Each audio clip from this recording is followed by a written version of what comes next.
Hello, good evening, good morning, good afternoon. Welcome, it's Nurse Richard the Wax Wizard. Welcome to episode 185. 2 years in this, and at the end of this, I'm going to share with you a day out we had with the family. I know it's mostly about earwax removal, obviously, my channel, but as you know, I don't mind sharing bits of my life, and some of you find it interesting, some of you don't.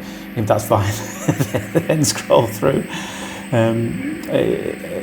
But we had a really special day out. This was a couple of weeks ago when my father-in-law was over, and we took him somewhere that he's as a surprise that he's always wanted to go when he was beyond made up. Let me tell you, it was a really interesting, special place. It won't mean a lot to some of you who are not in the UK, but some of you might recognise where we went.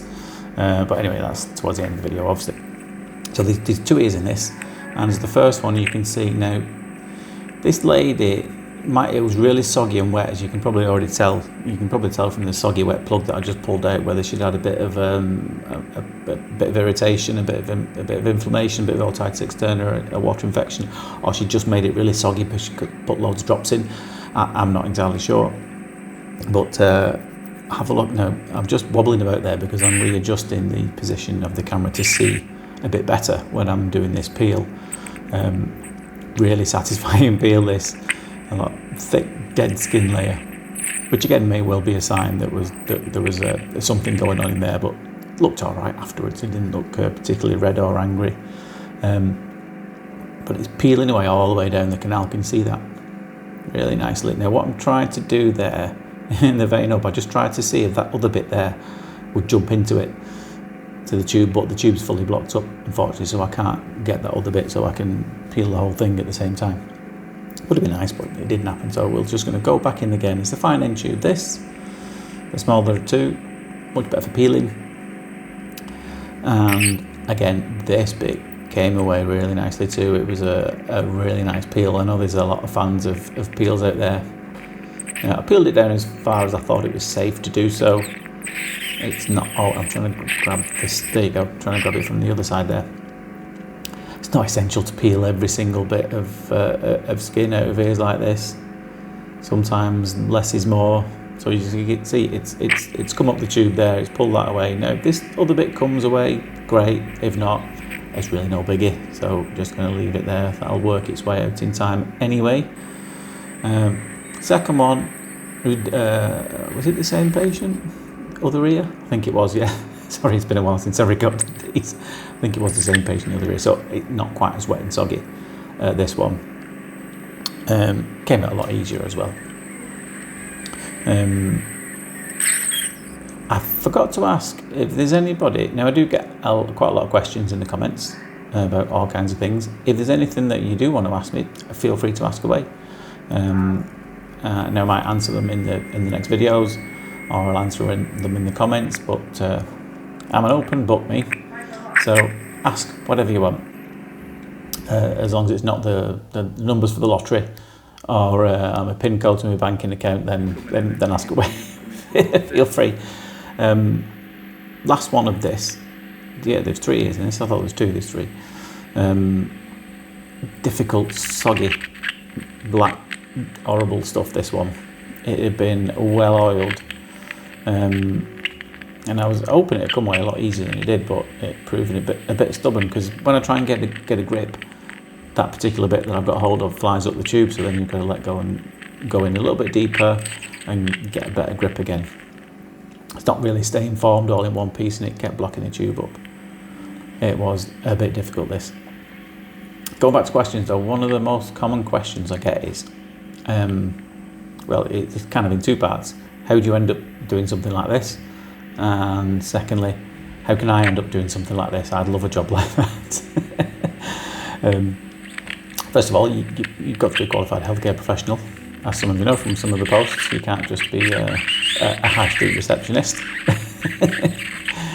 That'll mean some of you, to those of you who watch Neil's post, I believe there's been some progress made on that, but not fully yet. But the moral of the story is, go to somebody who's a trained healthcare professional to do this. If you're not sure, then ask. But as for how I got into this, cut a long story short, my first job was actually a music teacher. I was a musician, wanted to be a famous rock star, like you do when you're younger. And I used to teach music, but one too many nativity plays was the straw that brought the camel's back with me. Once you've heard 30 recorders played by 6-year-olds non-stop from October onwards, I thought, I've had enough of this, can't keep doing this. So then I started work. I met some kids, some children who had learning disabilities, and I really enjoyed working with those, so I moved full-time into learning disability care. For about 10 years or so I did that.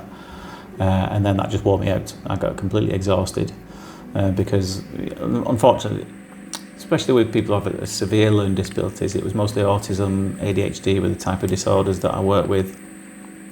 And a lot of the time, there's no fixing these things, it's managing them really.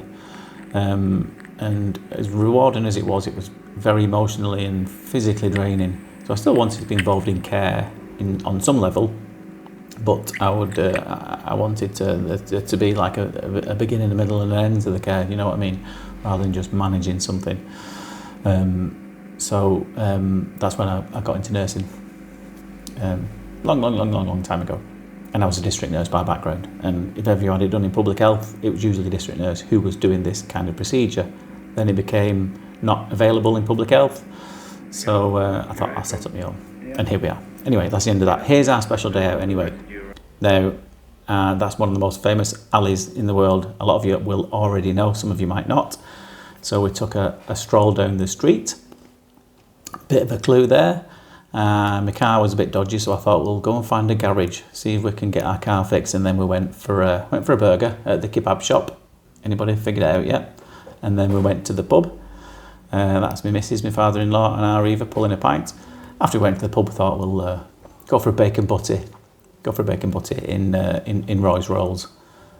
Any clues yet? I'm sure you'll have figured it out. My daughter there trying to do a bit of acting on Roy's phone in the cafe.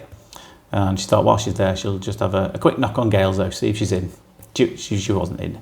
And then my son went to the knicker factory. Now, here's a massive giveaway. We went to the pub, and that's the Rover's Return. Now, if you don't know where that is in Coronation Street. Now, what's Coronation Street? If you're across the pond, you might know. I might have heard of it, but what's that like? What exactly is that? It's the longest running TV show, I think, in the world. Longest running soap opera.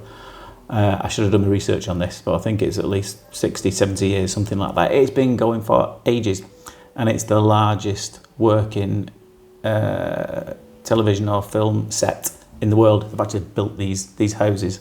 They're all actual real houses, and it's absolutely massive. Anyway, my father-in-law was beside himself with joy that we got to take him to Coronation Street. He was well made up with that. So anyway, hope you enjoyed our little trip and our little day out there. I hope you enjoyed the episode, but for now, take care of yourselves, and I'll see you later. Bye-bye.